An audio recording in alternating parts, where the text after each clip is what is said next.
Hi, very good afternoon. It's Jim from Avstar. Just been watching flight radar 24, and all of a sudden I saw 4 military aircraft just turn off the transponders. One of them is a Stratotanker, United States air refueling facility, which is just below the Iraq sign, around about probably 500 miles off the coast or off the border of Saudi Arabia. There was a British AAR air-to-air refueling facility that just took off from Cyprus. At the same time, I was watching the Stratotanker over Iraq, central Iraq, and I was also watching a Poseidon, which is a reconnaissance aircraft which has been travelling up and down Israel to Lebanon, backwards and forwards for the last few hours. But all of a sudden, as including an Osprey that had obviously took off from a carrier out in the Med, and was heading towards Cyprus, all of a sudden all 4 of those aircraft disappeared. So not sure whether their transponders have been switched off, but when you see those sorts of equipment in a theatre, you know something's going on, because they're obviously there to refuel fighter jets. And there is a lot of military assets in the Persian, the Red Sea and the Mediterranean at the moment. So with the promise of Iran making threats on Israel, saying that it will retaliate, maybe something is heating up right there at the moment, and maybe we'll find out about it later on tonight. Big thanks for all the comments on the video I made the other day when we was talking about the Canadian prepper, and just talking about getting prepped up, ready for any scenario really. And I hope you paid attention, with all what's going on in the Middle East, and how dangerous this scenario is, and what could play out of this could be, very, very easily World War 3. I think you're in agreement with me there on that.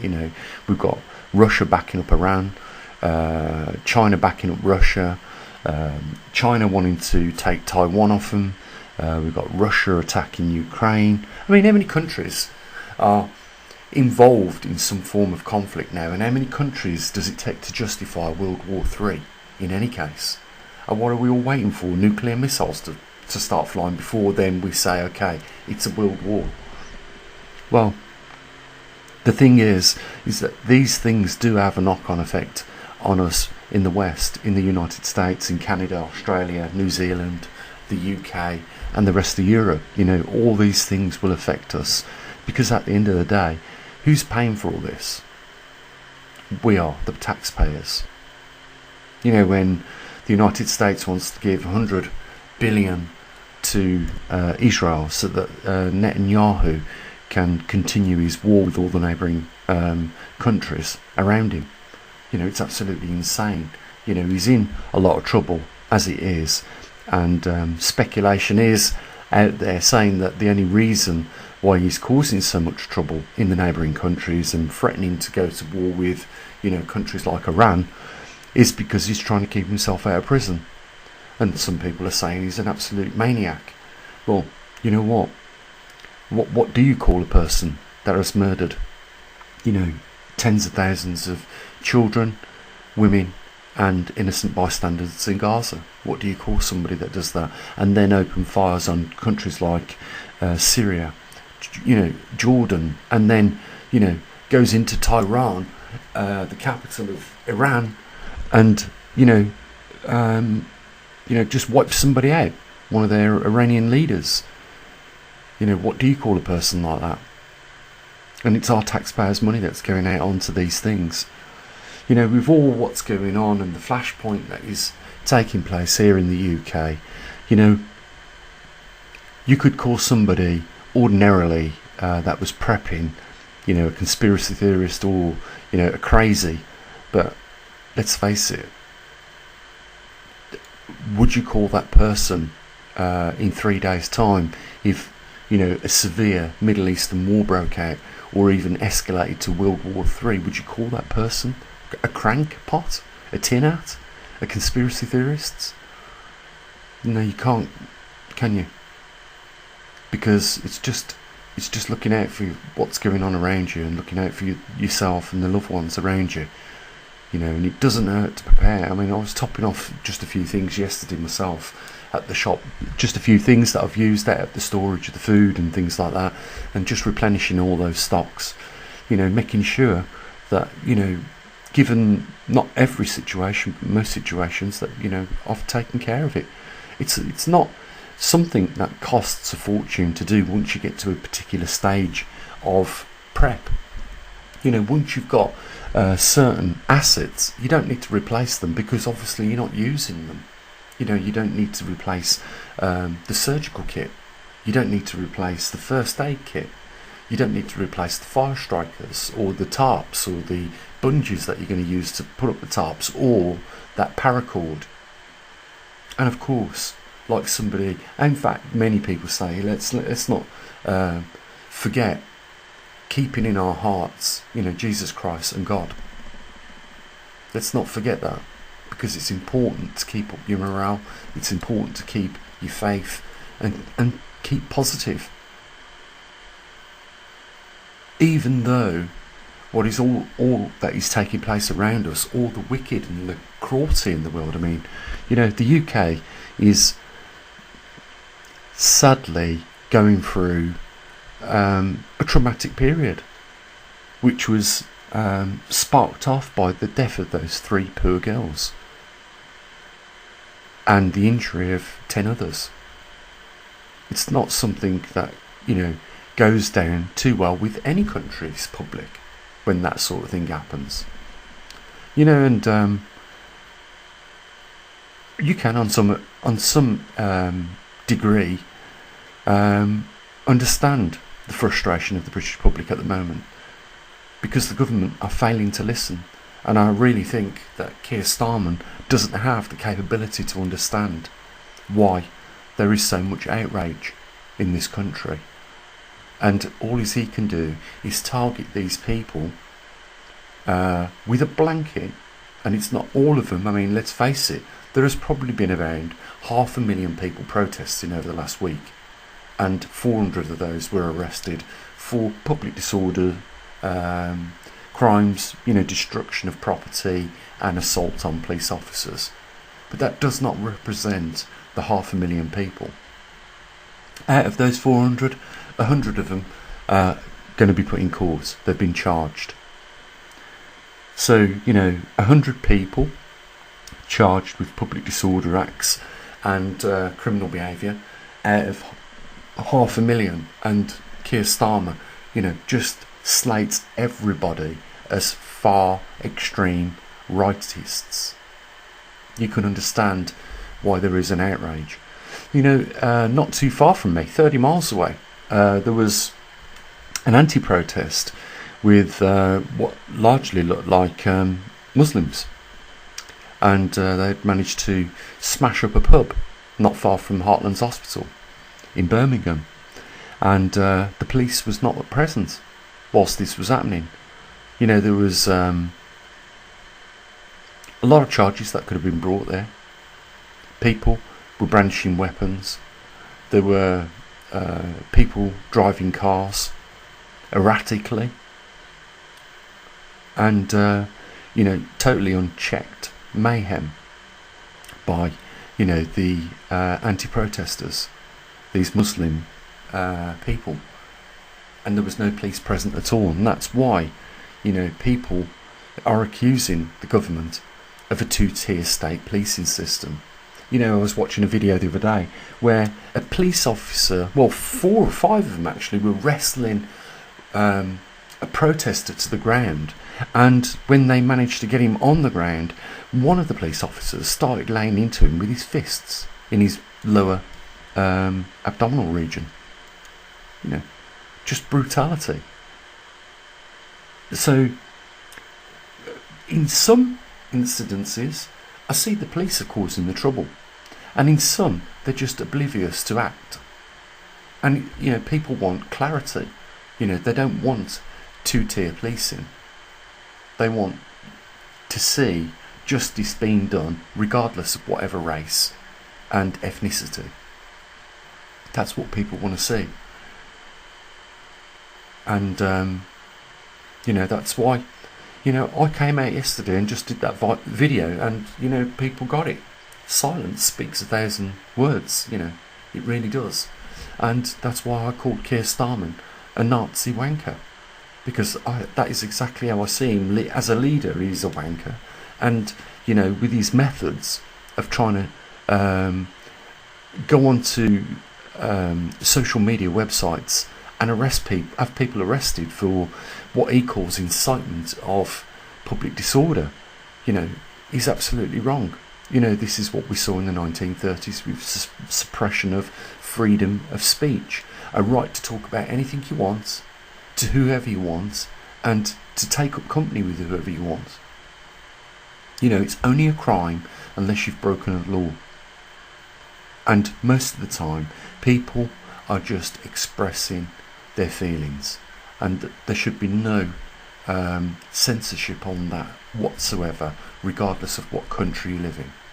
But sadly, what England is doing, what Britain is doing right now, and what Keir Starmer is leading is a government that is all about suppression of freedoms of right to speak about matters whichever we want to, and that leads to the breakdown of democracy. I don't think he realises. I don't think he's got the capability to understand, and I'm not the only person that said this. If you've been following these last several days here in the UK, watching what has been taking place with protests, then you will get an idea as to what I'm actually talking about.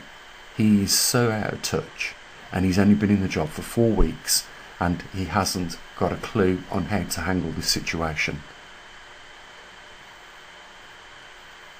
And people are frustrated and angry because none of us want to see any of our children be murdered whilst attending something which should be fun and exciting for them.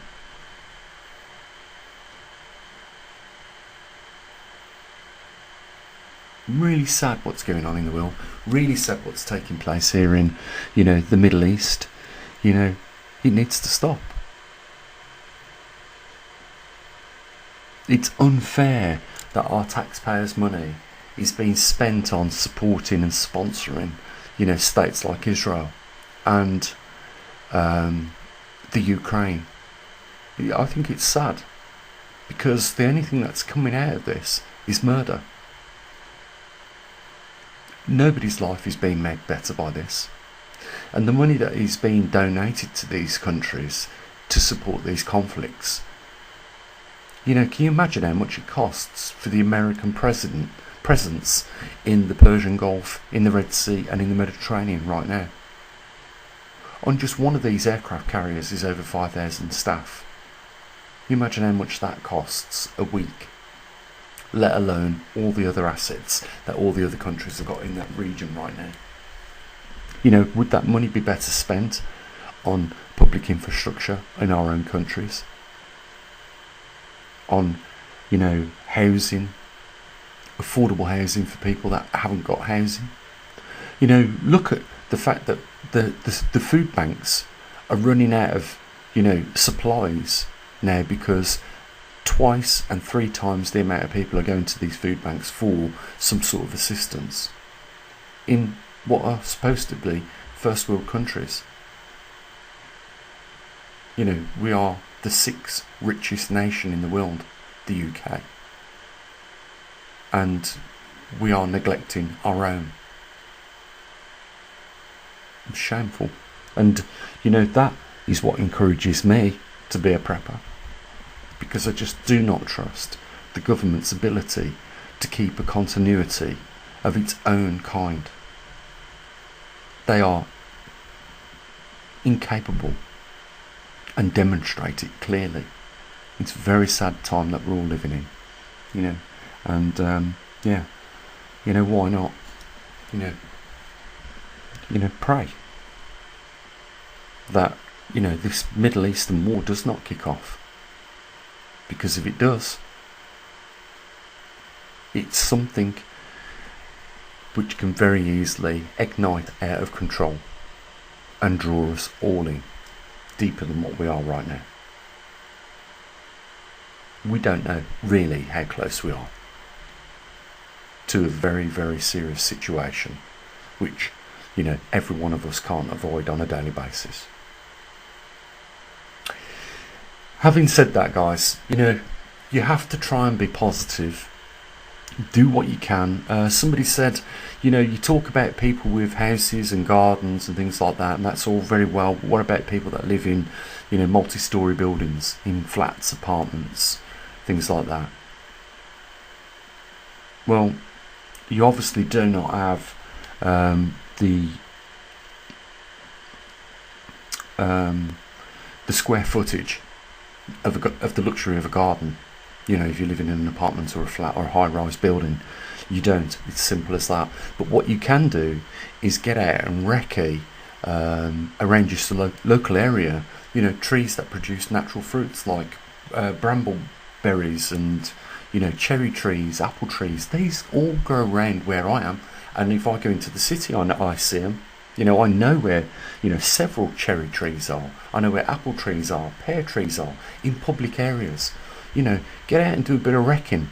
You know, at certain points of the year, you can get wild garlic growing, you know, as well as a lot of other things, red berries, blackberries. There's lots of stuff out there. You know, if you haven't got the immediate vicinity to grow it yourself or produce a small garden, then get out there and have a look. But there's always the opportunity of you renting also an allotment. You know, why not do 50-gallon drum planters? You know, put your potatoes in the middle on the top, and then cut little slots all around the drum at different levels, so you can put your herbs in there as well. You know, there's always a way. You need to, you know, be a little bit more thoughtful about, you know, and a little bit more tactful about how to go about things. Because I'm sure if you use a little bit of your grey matter, you'll come up with a solution, even if you are living in a high-rise or, you know, an apartment or a flat. Anyhow, guys, tomorrow we'll be doing the alfalfa at glance. Not sure whether we're going to put it on YouTube. It might just be for the patrons. I did say, you know, if we get a bit more support on YouTube, we'll keep it going, you know, so that everybody gets an opportunity to find out what's going on with the magnetic North Pole and its migration. But we really need to, you know, get back to where we was last year at this time with that level of funding. Otherwise, you know, we've got no other opportunity but just to, at the moment, keep, you know, those that are dedicated to funding what we do on Patreon, leaving it with them. I want to share the information with all of you, I really do.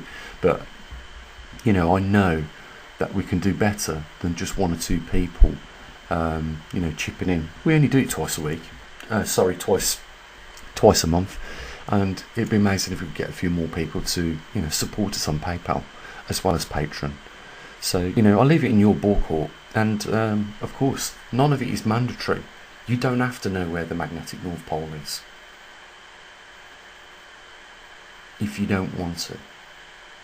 But, you know, it's not just that we cover, is it? We cover a lot of the anomalies that I'm sure, you know, you find interesting. If not one, another you might do. Anyhow, links are down there in the description. Also, what I usually do, you keep safe, you know, and take care of your loved ones as always. Bye for now.